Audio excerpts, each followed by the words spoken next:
नमस्कार छात्रों, मैं भानुप्रिया फिर प्रस्तुत हूँ। रुचिरा प्रथमो भाग षष्ठः पाठः समुद्र तटः। समुद्र तटः समुद्र का किनारा। तो इस पाठ में समुद्र के तटों के बारे में बताया गया है। चलिए अब हम इस पाठ को पढ़ते हैं और इसका अर्थ ग्रहण करते हैं। पाठ में ज़्यादातर तृतीया और चतुर्थी विभक्ति का प्रयोग किया गया है। एषः समुद्र तटः, यह समुद्र तट है। अत्र जनः पर्यटनाय आगच्छन्ति।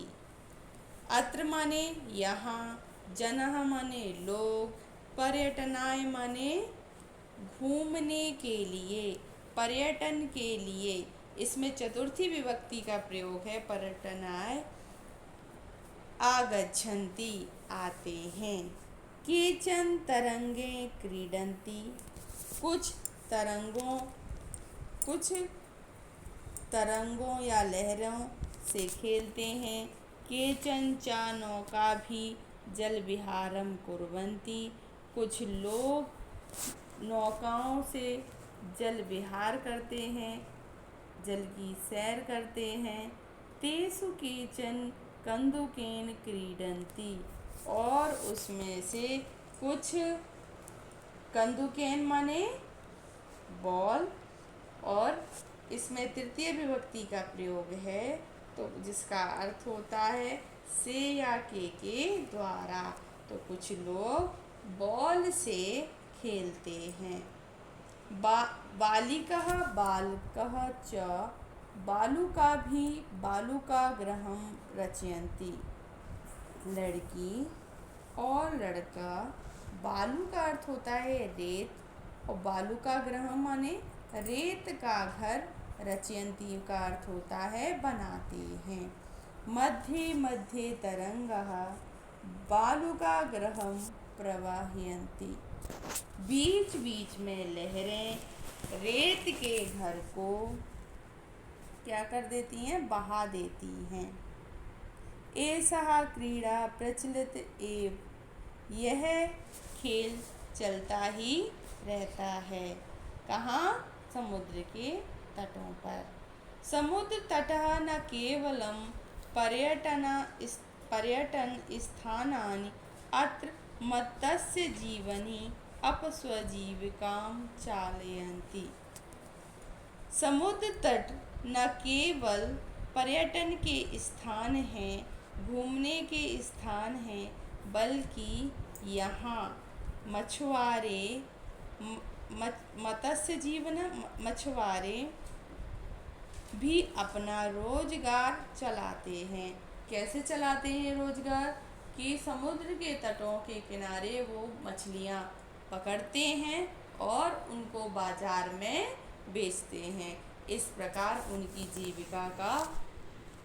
जीविका चलती है। अस्माकं देशे बहवः समुद्र तटः सन्ति। अस्माकं का अर्थ है हमारे देश में बहुत समुद्र तट हैं।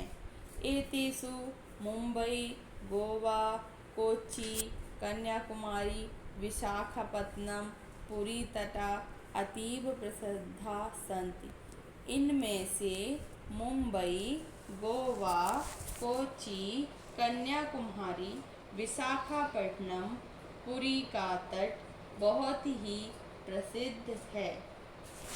गोवा तट विदेशी पर्यटक के समधिकम रोचते। गोवा का जो समुद्री तट है वहाँ विदेशी पर्यटक अत्यधिक प्रभावित होते या उन्हें अत्यधिक पसंद आता है। विशाखापत्तनम तटः वैदेशिक व्यापार्य प्रसिद्धः। विशाखापट्टनम का जो समुद्र तट है वो किसके लिए प्रसिद्ध है? विदेशी व्यापार के लिए।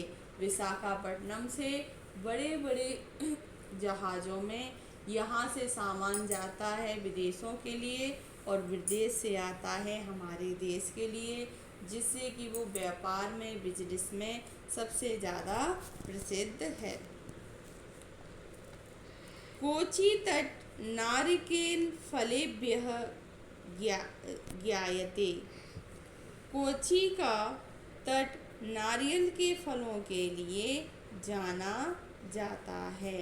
मुंबई नगरस्य जुहू तटे सर्वे स्वरें विहरन्ति। मुंबई नगर के जुहू तट पर लोग स्वच्छंदता से घूमते हैं या स्वतंत्रता से घूमते हैं। चेन्नई नगरस्य मेरीना तटः देशस्य सागरतटेषु दीर्घतमः।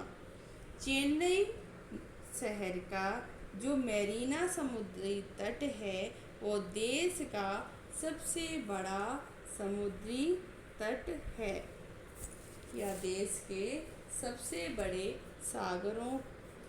देश के सागरों के तटों में सबसे बड़ा है या सबसे अधिक लंबा है।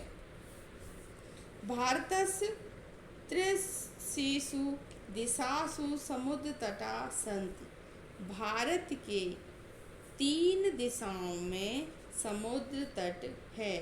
अस्माद् एव कारणात् भारत देशः प्रायद्वीपः इति कथ्यते। इसी कारण से भारत को प्रायद्वीप कहा जाता है। ठीक है, जो तीनों ओर से समुद्र से घिरा होता है उसे हम क्या बोलते हैं? प्रायद्वीप। पूर्व दिशायां बंगोपसागरः, दक्षिण दिशायां हिंद महासागरः, पश्चिम दिशायां च अरब सागरः अस्ति। पूर्व दिशा में बंगाल की खाड़ी, बंगोपसागर किसे कहा है? बंगाल की खाड़ी। दक्षिण दिशा में हिंद महासागर, पश्चिम दिशा में अरब सागर है। एतासां त्रीणाम् अपि सागराणां संगम कन्याकुमारी तटे भवत्। इन तीनों ही सागरों का कन्याकुमारी तट पर मिलन होता है। अत्र पूर्णमयां चंद्रोदय सूर्यास्तं च युगदेव द्रष्टुम शक्यते। यहाँ पूर्णिमा होने पर चंद्रोदय और सूर्य अस्त को एक साथ देखा जा सकता है। तो आशा करती हूँ छात्रों, इस पाठ से आपने बहुत कुछ समुद्र तटों के बारे में सीखा है। धन्यवाद।